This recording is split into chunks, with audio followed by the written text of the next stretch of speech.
Hey guys, RJamesIFY here, bringing you another Dragon Age Inquisition video. So today I'm going to be talking about mages versus warriors.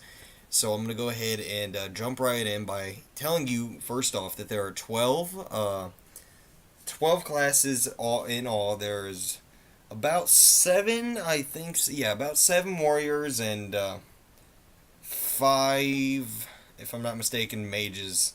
I think that adds up 7, 8, 9, 10, 11, 12. Yeah, so there's about 12 in all. 7 warriors, 5 mage classes. And one of them I kind of got a little confused on. I didn't know which class to put it in because it is technically a mage. It's kind of what it said in the description, but it also has weapons. It's called the Arcane Warrior, so I just put it in the mages category.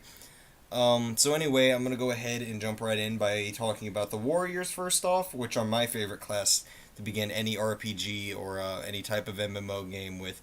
So the reason why I like them is that they're powerful at close range. They deal a lot of damage, and they're just really easy to tank through the game with.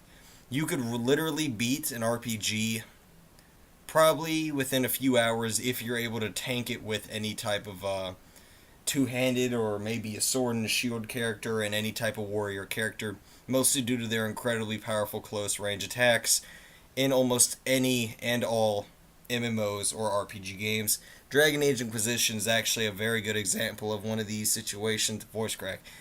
Because if you play as a warrior class, your character does a lot of damage, and you have the possibility to find a lot of unique and great swords, and you can even craft your own swords that look amazing. And there's a lot of cool textures out for the swords and maces and axes that you can craft in this game. And I got to do something really quickly. I had to turn my Xbox off. Sorry about that. Anyway, though, they're good for tanking. Sadly, they do not have any real long range attacks. They're mostly a powerful close range. And you get a little bit more options, honestly, than you would with a mage. You get the choice, in most occasions, you get the choice to have a sword and a shield or a giant two handed weapon. In some games, you can have a spear, an axe, a mace. You just get a little bit more choice and a little bit more, I don't know, a little bit more variation in your weapon styles, and it's they both kind of revolve around like this whole like matchup between mages and warriors. The reason why I wanted to do this is because this is like actually in Dragon Age Inquisition. Like there's a big war between Templars and mages, and one's more like a warrior class and the other's more like a mage class. So, anyway, though, you don't have to be a genius to play as a warrior. You just can do anything with them. You can basically tank through a game with them, and it makes them incredibly powerful characters to play as in any type of MMO or RPG game. So, on to the mages. Most of the time, if not all the time, mages usually use long range attacks and very powerful skill attacks. I've noticed from a character called the Necromancer, which I think it's the Necromancer, on the Dragon Age Inquisition multiplayer. It has this like one skill attack where it makes like meteors or like bombs or something rain from the sky. That's just one example of an incredibly powerful mage attack that most mage characters, if not all, have. They all have these like special skill attacks where they can make like fire rain from the sky, or they can make icicles out of someone. I don't know. It's just really powerful skill attacks that don't always revolve around a sword, and I think that also adds some very good variation in play styles, mostly due to the fact that you can have a long range attack and you don't have to get as close to your enemies when you're fighting them. So I think that also is really cool, and it's really handy. And it's really good for like role playing, and if you really want to get into a game, it's a great way. Playing as a mage is a really great way to get into the lore of a game, and it's also a really great way to just play the game, and it's a really good RPG type of character play style. I really enjoy playing as the mages, especially when I want to get into a game and when I want to get into the like lore and more about the game. Like in Skyrim, I mostly played as a mage. I did have a few characters where I was an orc and I played more of a dual wielding, you know, type of character. But this isn't really about Skyrim. It's more or less about Dragon Age, and I mean, I guess you can kind of take what I say and add it to other MMOs, and you can put some of the things I say and you can like count them towards other MMOs. But I mean, another thing that I like about mages and Dragon Age is the really cool staff styles and the really cool different types of staffs. So usually in most games you have your fire staff, you have your ice staff, you have your lightning staff. You have those, and you have those in Dragon Age as well.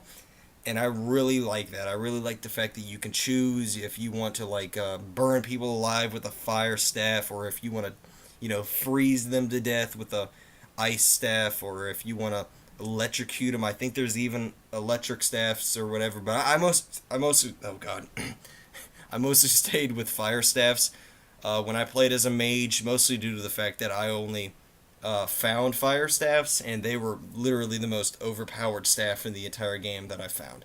Um, I did craft a few staffs, but like I said in my previous Dragon Age videos, I really don't like crafting my weapons in Dragon Age, mostly due to the fact that I can find more powerful weapons, whether it be a staff or a sword or a shield. I can find more powerful weapons in the game instead of just crafting them. Um, so I mean, basically, that's all I've really like. I'm not really going to go into too much detail with these two characters. It all varies between what you like and what you want to do and what's your type of play style. If you're more of a long range type of guy and you want to sit back and you want to provide support to your companions or your fellow players online, probably a mage class would be good for you. And if you like magic and all that other stuff, probably a mage. And if you really want to just get out there and start hacking things up and slashing and playing as a tank in Dragon Age or in any type of MMO, like I said, you can apply this to any type of RPG or MMO.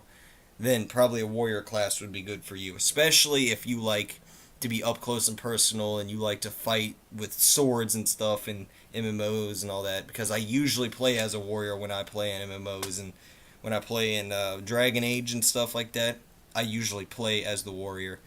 So, I mean, that's basically it. Some of the ones that I did name off at the beginning, like the characters, like the 12 characters, I think three of them may be archers, but I put them in the warrior category mostly because they don't really use magic.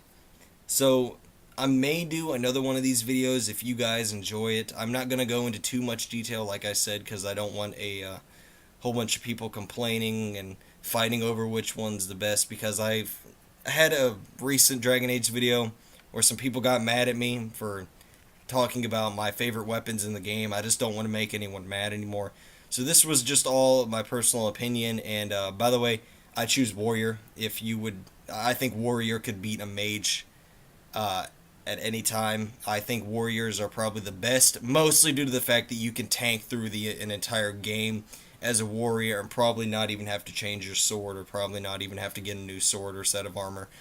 I think warriors are just the overall better class, but if you're looking for something new and a little bit more interesting and change up your playing style, bleh, I'd play as a mage. So, anyway, I hope you guys enjoyed this. Please leave a like, subscribe, and again, remember, this is my personal opinion. Tell me what you think down below. Again, not trying to go into too much detail, but I named off a few things, and I named off a few good points. Share your opinion in the comments, and I'll be happy to respond to any comments or any questions that you leave me in the comments. Thanks, guys. Like I said, subscribe to the channel. It'll help the channel grow, and like the video to help this video get some views, and also share it with your friends if you enjoyed it. Thanks. Thank you for the support. See ya.